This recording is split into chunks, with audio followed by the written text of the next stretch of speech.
नमस्कार, जोहार। चले जानते हैं झारखंड सुबह की ताजा खबरों को, लेकिन उससे पहले अगर आपने अभी तक इस चैनल को सब्सक्राइब नहीं किया तो सब्सक्राइब कर लें, जिससे कि आपको झारखंड सुबह की ताजा खबर रोजाना मिलती रहे।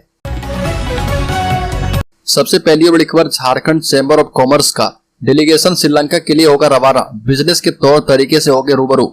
झारखंड चैम्बर ऑफ कॉमर्स के 24 सदस्यीय डेलीगेशन टीम फेडरेशन किशोर मंत्री की अगुवाई में श्रीलंका रवाना होंगे। लोहरदगा के व्यवसायी और चैम्बर के क्षेत्रीय उपाध्यक्ष राजेश महतो भी शामिल होंगे। श्रीलंका सरकार के आमंत्रण पर व्यापारी श्रीलंका जा रहे हैं। श्रीलंका सरकार के आमंत्रण पर वहां पर दौरा करेंगे।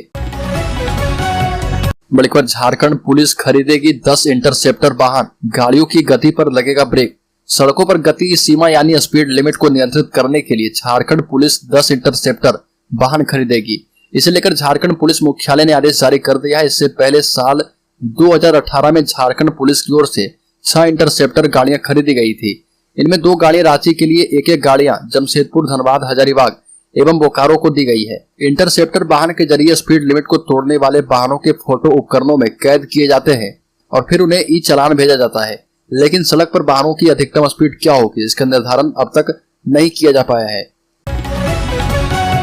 बड़ी खबर, भाजपा प्रदेश अध्यक्ष बाबूलाल मरांडी ने कहा कि झारखंड मुक्ति मोर्चा के वरिष्ठ विधायक लोबिन हेम्ब्रम को अपनी सरकार में खनन माफिया से जान का खतरा है।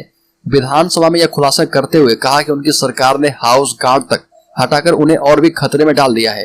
साथ ही कहा कि 15 दिनों में उनकी जान बचाने की फरियाद नहीं सुनी गई तो वो दिल्ली जाकर केंद्र सरकार से मदद की गुहार लगाएंगे। मरांडी ने ट्वीट के माध्यम से कहा कि भाई लोबिन, आपकी सरकार और इसके पाले हुए खनन माफियाओं से खतरा सिर्फ आपको ही नहीं, खतरा तो पूरे संताल और आदिवासी समाज को भी है, जिनका अस्तित्व और पहचान ये माफिया मिटा रहे। धनबाद हत्याकांड में पुलिस ने एक और को हिरासत में लिया है। परिवार का आरोप है कि राम बाबू को बचाया जा रहा। सिंह मेंशन समर्थक धनंजय यादव की हत्या के बाद पुलिस आरोपियों की तलाश में जगह जगह छापेमारी कर रही है। फिलहाल पुलिस ने ऊपर कुली झरिया निवासी मोहम्मद अफजल को हिरासत में लिया है और अफजल रघुकुल समर्थक राम बाबू का स्कॉर्पियो चलाता था। 19 जनवरी को रघुकुल एवं सिंह मेंशन समर्थक के बीच हिंसक झड़प के बाद अफजल ने राम बाबू का स्कॉर्पियो चलाना छोड़ दिया था। पुलिस चंदन नामक युवक की तलाश में बस्ता कोला नोनिया टोला में लगातार दबिश बना रही है। बड़ी खबर, झारखंड के साइबर अपराधी आतंकियों को भेज रहे पैसे, निवेश का झांसा देकर ऐसे फंसा रहे लोगों को। झारखंड में पहली बार साइबर ठगों और आतंकवादियों का गठजोड़ सामने आया। पता चला है कि साइबर ठगी के हासिल किए गए पैसे विदेशी आतंकवादियों को भेजे जा रहे। कुछ दिन पहले थुरवा थाना क्षेत्र के सेक्टर 2 निवासी नवीन कुमार वर्मा से क्रिप्टो करेंसी में निवेश के नाम पर 1 करोड़ 33 लाख रुपए की ठगी हुई थी। इसे लेकर साइबर थाने में केस दर्ज कराया गया था। इसी तरह साइबर ठगों ने मैट्रिमोनियल साइट के जरिए धनबाद के निवासी से 1 करोड़ ठग लिए थे। सीआईडी साइबर सेल की टीम ने जब गृह मंत्रालय के अधीन काम करने वाले संस्था India cyber crime coordination centre के सहयोग से उक्त दोनों मामलों की जांच शुरू की तो चौंकाने वाली जानकारियां मिली। टीम को पता चला कि धनबाद में व्यक्ति से ठगे पैसे ईरान में सक्रिय आतंकवादियों के एक समूह को ट्रांसफर किए हुए हैं।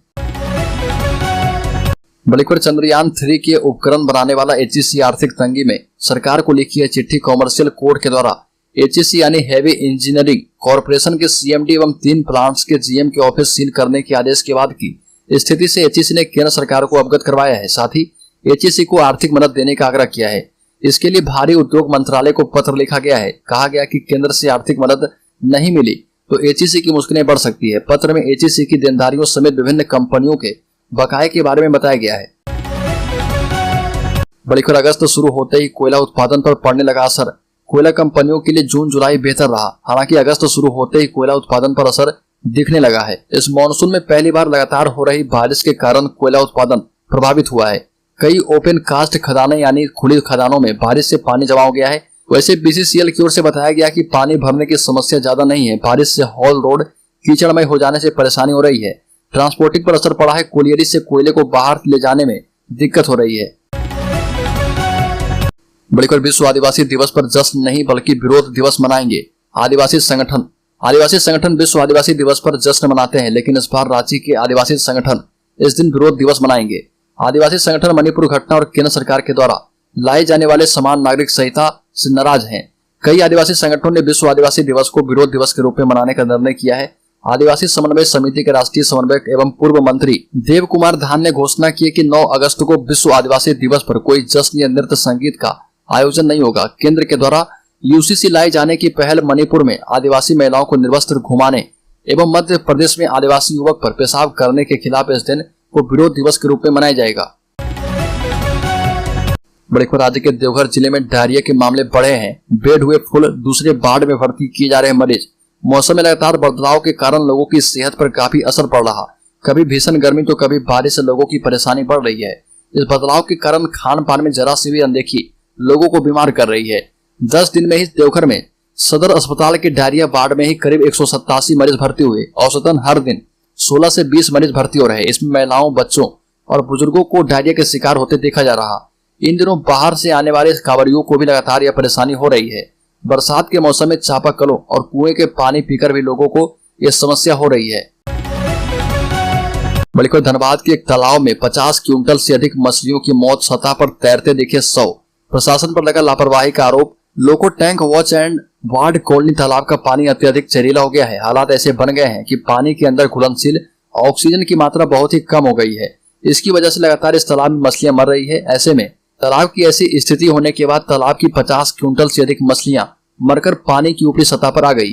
तालाब में डीओ यानी घुलनशील ऑक्सीजन की कमी की वजह से इतनी बड़ी संख्या में मछलियां मृत पाई गई है। इससे पहले भी इस तालाब में 2020 और 2021 में 100 क्विंटल से अधिक मछलियां मरी थी। तालाब के पानी के शुद्धिकरण के लिए न रेलवे, न नगर निगम और न ही झारखंड राज्य प्रदूषण नियंत्रण बोर्ड के क्षेत्रीय कार्यालय ने आज तक दिलचस्पी दिखाई है। झारखंड विधानसभा में ढुल्लू महतो ने अवैध कोयला खनन की सीबीआई जांच की मांग की।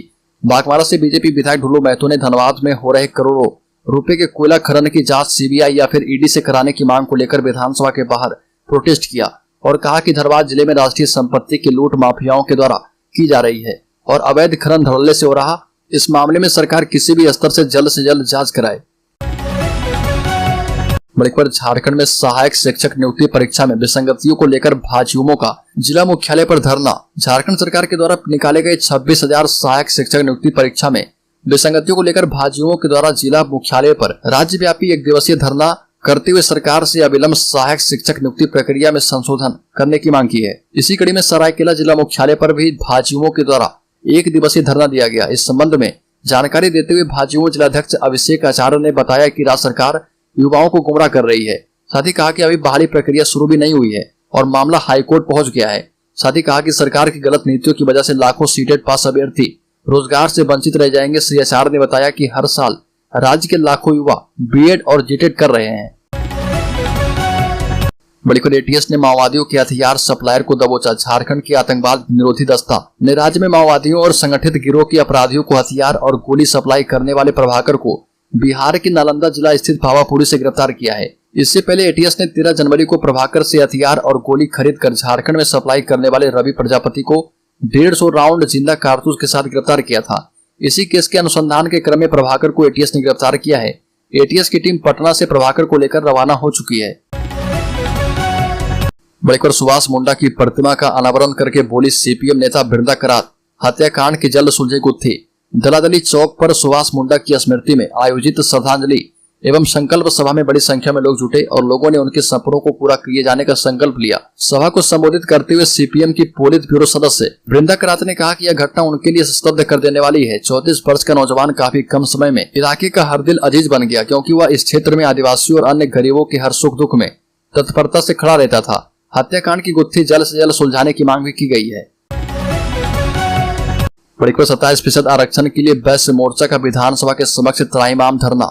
झारखंड प्रदेश वैश्य मोर्चा के तत्वाधान में विधानसभा के समीप कूटे मैदान में 1 दिवसीय त्राहिमाम धरना दिया गया। इसके माध्यम से ओबीसी को 27% आरक्षण देने, जाति आधारित जनगणना करवाने, वैश्य आयोग का गठन करने और छोटे व्यवसायियों को 10 लाख रुपए तक का ऋण माफी की मांग की गई। साथ ही वैश्य समाज पर हो रहे हमले, शोषण, दमन, हत्या और रंगदारी का विरोध किया गया। धरना में विभिन्न जिलों से आए वैश्य मोर्चा के केंद्रीय पदाधिकारी, जिलाध्यक्ष एवं प्रमुख कार्यकर्ता शामिल हुए। इसकी अध्यक्षता कार्यकारी अध्यक्ष हीरानाथ साहू एवं संचालन उप प्रधान महासचिव इंद्रभूषण गुप्ता ने किया। बड़ी खबर, सदन पटल पर आया झारखंड प्रतियोगिता परीक्षा विधेयक 2023 संशोधन के साथ ये विधेयक पास हो चुका है। सदन की कार्रवाई दोपहर 2 बजे के बाद शुरू हुई। सदन में प्रभारी मंत्री आलमगीर आलम ने झारखंड प्रतियोगिता परीक्षा विधेयक 2023 विधेयक को पटल पर रखा, जिस पर विधानसभा अध्यक्ष ने अनुमति दी और इसके बाद जिन विधायकों ने इस विधेयक को प्रवर समिति को भेजने की बात कही, उन्होंने अपनी बात रखी। इस विधेयक पर विनोद सिंह, अनंत ओझा, डॉक्टर दामोदर महतो, विधायक अमर बावरी, विधायक नवीन जायसवाल, विधायक अमित मंडल ने अपना तर्क दिया। इसके बाद विधायक प्रदीप यादव ने भी इस विधेयक में संशोधन करने की बात कही। डॉक्टर दामोदर महतो ने कहा कि इस विधेयक को प्रवर समिति को भेजा जाए और समिति को 30 दिनों में अपना प्रतिवेदन देने को कहा जाए। साथ ही कहा कि झारखंड में झारखंड परीक्षा संचालन अधिनियम 2001 है, तो इसकी आवश्यकता क्यों? यह कानून इसी सदन में बना है और आज भी यह लागू है। विधायक अमर बावरी ने अपना तर्क देते हुए कहा कि कानून बनाने के पीछे की मंशा जरूर अच्छी होगी, लेकिन इसमें जो भी विषय है वह छात्रों को डराने के लिए है। इसमें जो प्रावधान है उसके मुताबिक सजा ऐसी है जैसा मर्डर में नहीं होता। इसे ठीक करने की आवश्यकता है, इसलिए युवाओं के भविष्य को देखते हुए इसमें विचार करने की आवश्यकता है।